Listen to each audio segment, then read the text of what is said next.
आप सभी साथियों को नमस्कार। अखिलेशिया एकेडमी में आप सभी का स्वागत है, अभिनंदन है। भारतीय राज्य व्यवस्था की जो क्वेश्चन सीरीज प्रारंभ की गई है उसका पार्ट 2 की हम शुरुआत करते हैं।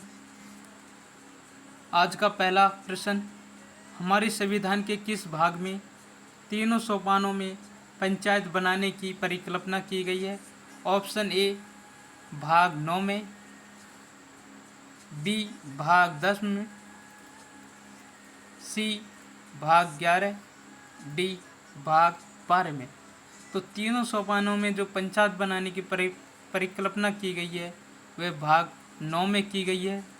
भाग 9 को 73वें संविधान संशोधन 1992 के तहत जोड़ा गया था, जिसमें पंचायती राज व्यवस्था के 3 स्तर बताए गए, जिनमें पहला स्तर ग्राम पंचायत, दूसरा स्तर पंचायत समिति और तीसरा स्तर जिला परिषद बनाया गया, और जो 24 अप्रैल 1993 से लागू किया गया। नेक्स्ट प्रश्न है, निम्नलिखित में से किसने सर्वप्रथम भारत के लिए औपनिवेशिक स्वराज की मांग की थी? तो ऑप्शन ए राजगोपालाचारी और सरदार पटेल, बी पंडित मोतीलाल नेहरू और गोविंद वल्लभ पंत, सी सर तेज बहादुर सप्रू और एम.आर. जयकर, डी पंडित जवाहरलाल नेहरू और जगजीवन राम। तो सर्वप्रथम भारत के लिए औपनिवेशिक स्वराज की मांग की थी वह सर तेज बहादुर सप्रू और एम.आर. जयकर ने की थी। जो नेहरू रिपोर्ट थी, कौन सी रिपोर्ट थी? नेहरू रिपोर्ट। उस नेहरू रिपोर्ट के जो सदस्य थे वे सर तेज बहादुर सप्रू और एम.आर. जयकर था। नेहरू रिपोर्ट 1928 में बनाई गई थी। इसी नेहरू रिपोर्ट को स्वराज रिपोर्ट के नाम से भी जाना जाता है। नेहरू रिपोर्ट 1928 में कांग्रेस के अधिवेशन में प्रस्तुत की गई थी। नेक्स्ट प्रश्न, निम्नलिखित में से कौन राज्य सरकार तथा स्थानीय शासन के बीच राजस्व बंटवारे के लिए उत्तरदायी है? ऑप्शन ए मुख्यमंत्री, बी राज्यपाल, सी राज्य वित्त आयोग, डी इनमें से कोई नहीं। तो राज्य सरकार तथा स्थानीय शासन के बीच राजस्व बंटवारे के लिए उत्तरदायी है वह है राज्य वित्त आयोग। राज्य वित्त आयोग का गठन संविधान के अनुच्छेद 243 आई के तहत राज्यपाल 5 वर्ष के लिए गठित करता है। कितने वर्ष के लिए गठित करता है? 5 वर्ष के लिए गठित करता है। नेक्स्ट सवाल, भारत के सर्वोच्च न्यायालय के संबंध में निम्नलिखित में से कौन सा कथन सही है? ऑप्शन ए इसका केवल मूल क्षेत्राधिकार है, बी इसका केवल अपीलीय क्षेत्राधिकार है, सी इसका केवल परामर्श संबंधी क्षेत्राधिकार है, डी इसका मूल अपीलीय और परामर्श संबंधी क्षेत्राधिकार है। तो सर्वोच्च न्यायालय के पास ये कैसे तीनों ही अधिकार है? कौन कौन से? मूल भी है, अपील भी है और परामर्श संबंधी क्षेत्राधिकार। मूल क्षेत्राधिकार ये मौलिक अधिकारों से संबंधित होती है। अपीलीय क्षेत्राधिकार ये अन्य मामलों में जो अपील की जाती है अपीलीय। परामर्श संबंधी अधिकार जब केंद्र सरकार जो नीतियों के बारे में परामर्श संबंधी अधिकार सर्वोच्च न्यायालय के अधिकार क्षेत्र में आता है। नेक्स्ट प्रश्न, निम्नलिखित में से कौन सा सही नहीं है? निम्नलिखित में से कौन सा सही नहीं है? तो ऑप्शन ए संविधान संशोधन विधेयक संसद के दोनों सदनों द्वारा अलग अलग विशेष बहुमत से पारित होने चाहिए। तो ऑप्शन ए क्या है? सही है। जो संविधान संशोधन विधेयक होते हैं वे संसद के दोनों सदन अर्थात लोकसभा और राज्यसभा दोनों में अलग अलग विशेष बहुमत से पारित किए जाते हैं। जो संविधान संशोधन विधेयक होते हैं वह संयुक्त बैठक, कौन सी बैठक है? संयुक्त बैठक का प्रावधान नहीं है। संविधान संशोधन विधेयक के लिए कौन सा प्रावधान नहीं है? संयुक्त बैठक का प्रावधान नहीं है। जबकि जो संविधान संशोधन विधेयक है वह दोनों सदनों में अलग अलग विशेष बहुमत से ही पारित होने चाहिए। ऑप्शन बी सर्वोच्च न्यायालय में संविधान संबंधी मामलों की सुनवाई कम से कम 5 न्यायाधीशों के द्वारा की जाती है। ऑप्शन बी भी क्या है, सही है, क्योंकि जो सर्वोच्च न्यायालय है इसमें संविधान संबंधी कोई मामला चल जाता है, या कह सकते हैं हम संविधान की व्याख्या संबंधी कोई मामला आ जाता है, तो उस पर क्या है, कम से कम कितने 5 न्यायाधीशों की क्या होती है, पीठ का गठन किया जाता है। अब तक की जो सबसे बड़ी संवैधानिक पीठ गठित की गई है वे केशवानंद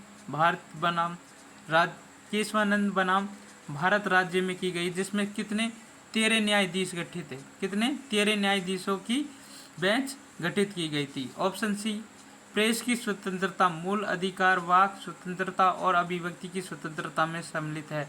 तो ऑप्शन सी भी क्या है, सम्मिलित है, क्योंकि मौलिक अधिकार के अंदर किसकी स्वतंत्रता दी गई है, वाक व अभिव्यक्ति की स्वतंत्रता दी गई है। और वाक और अभिव्यक्ति की स्वतंत्रता किसमें, प्रेस की स्वतंत्रता मानी जाती है। वाक और अभिव्यक्ति की ही स्वतंत्रता में किसकी स्वतंत्रता मानी जाती है, प्रेस की स्वतंत्रता मानी जाती है। वाक और अभिव्यक्ति की स्वतंत्रता अनुच्छेद किसमें है, 19(1) में है। किसमें दिया हुआ है, 19(1) में, 19(1) में। ऑप्शन डी, जाकिर हुसैन भारत के प्रथम राष्ट्रपति थे, ये क्या है, गलत है, क्योंकि जाकिर हुसैन भारत के कौन से राष्ट्रपति थे, दूसरे राष्ट्रपति थे, जबकि भारत के प्रथम राष्ट्रपति कौन थे, डॉक्टर सर्वपल्ली राधाकृष्णन। डॉक्टर सर्वपल्ली राधाकृष्णन भारत का दूसरा राष्ट्रपति था और प्रथम उपराष्ट्रपति था, जबकि जाकिर हुसैन भारत का दूसरा उपराष्ट्रपति था और तीसरा राष्ट्रपति था और प्रथम मुस्लिम राष्ट्रपति था, और पद पे रहते हुए मृत्यु को प्राप्त होने वाला भी प्रथम राष्ट्रपति कौन था, जाकिर हुसैन था। नेक्स्ट,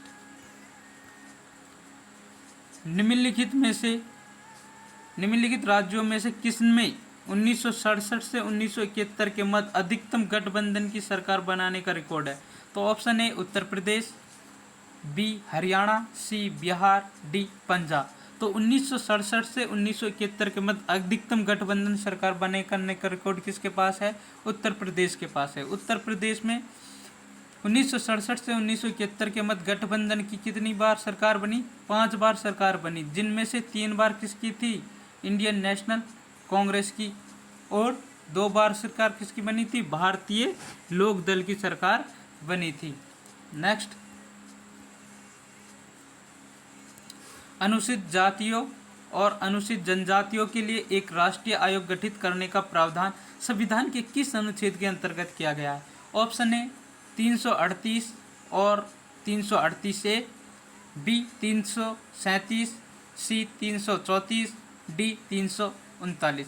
तो अनुसूचित जाति और अनुसूचित जनजातियों के लिए एक राष्ट्रीय आयोग गठित करने का प्रावधान 338 और 338A में किया गया है। 338 में अनुसूचित जाति के लिए, 338A में अनुसूचित जनजाति के लिए और 338B में OBC के लिए राष्ट्रीय आयोग गठित करने का प्रावधान किया गया है। नेक्स्ट, निम्नलिखित में से एक सही सम्मिलित नहीं है, क्या है, सही सम्मिलित नहीं है। ए, ऑप्शन ए क्या है, अनुच्छेद 39A समान न्याय एवं निःशुल्क विधिक सहायता। तो ऑप्शन ए क्या है, सही है, क्योंकि अनुच्छेद 39A में समान न्याय एवं निःशुल्क विधिक सहायता की बात की गई है। ऑप्शन बी, अनुच्छेद 40 ग्राम पंचायतों का संगठन। तो अनुच्छेद 40 किसकी बात करता है, ग्राम पंचायतों के गठन की बात करता है। और अनुच्छेद 40 किससे प्रभावित है, किसकी विचारधाराओं से प्रभावित, यह है महात्मा गांधी की विचारधाराओं से प्रभावित है। ऑप्शन सी, अनुच्छेद 44 समान नागरिक संहिता। तो ऑप्शन सी भी क्या है, सही है, क्योंकि अनुच्छेद 44 में किसका उल्लेख है, समान नागरिक संहिता का, तो समान नागरिक संहिता का। तो इसलिए जो अनुच्छेद 44 जो समान नागरिक संहिता का उल्लेख करता है, ये भारत के एकमात्र राज्य गोवा में अनुच्छेद 44 क्या है, लागू है। और थोड़े ही दिन में अनुच्छेद 44 कौन से राज्य में लागू हो जाएगा, उत्तराखंड में। इसलिए उत्तराखंड कौन सा राज्य बन जाएगा, दूसरा राज्य बन जाएगा जहाँ पर अनुच्छेद 44 लागू है। ऑप्शन डी क्या कह रहा है, अनुच्छेद 38 न्यायपालिका का कार्यपालिका से पृथक्करण। जबकि अनुच्छेद 38 ये क्या है, गलत है। अनुच्छेद 38 में क्या लिया गया है, इसमें लिखा है कृषि व पशुपालन के संबंध में। अनुच्छेद 48 कृषि और पशुपालन के संबंध में उल्लेख करता है, जबकि कार्यपालिका का न्यायपालिका से पृथक्करण कौन सा बात करता है, अनुच्छेद 50 करता है, अनुच्छेद 50 करता है। नेक्स्ट, लोकसभा में एंग्लो इंडियन समुदाय के प्रतिनिधियों के लिए प्रावधान संविधान के किस अनुच्छेद के अंतर्गत क्या है? तो option A 331, B 221, C 121, D 139। तो लोकसभा में जो एंग्लो इंडियन समुदाय के प्रतिनिधि के लिए जो प्रावधान किया गया वह अनुच्छेद 331 में किया गया, लेकिन 104वां संविधान संशोधन 2019 जो 2020 में लागू हुआ, इसके तहत एंग्लो इंडियन समुदाय के जो 2 सदस्यों को चुना जाता था उस प्रावधान को क्या कर दिया गया, समाप्त कर दिया गया। नेक्स्ट, निम्नलिखित में से कौन लोकसभा के प्रथम अध्यक्ष थे? ऑप्शन ए जीवी मावलंकर, बी KMN मुंशी, सी जीबी पंत, डी आचार्य कृपलानी। तो लोकसभा के प्रथम अध्यक्ष कौन थे? जीवी मावलंकर थे। जीवी मावलंकर लोकसभा के जो अध्यक्ष बने थे यह 15 मई 1952 से 27 फरवरी 1956 तक ये क्या रहे, लोकसभा के अध्यक्ष रहे। जबकि लोकसभा की प्रथम महिला अध्यक्ष मीरा कुमारी, कौन थी? मीरा कुमारी, जिन्होंने कार्यभार कब संभाला, 2009 में। आप सभी को सेशन को ज़्यादा से ज़्यादा शेयर करना है और पहली बार विजिट कर रहे हैं तो चैनल को सब्सक्राइब करना है।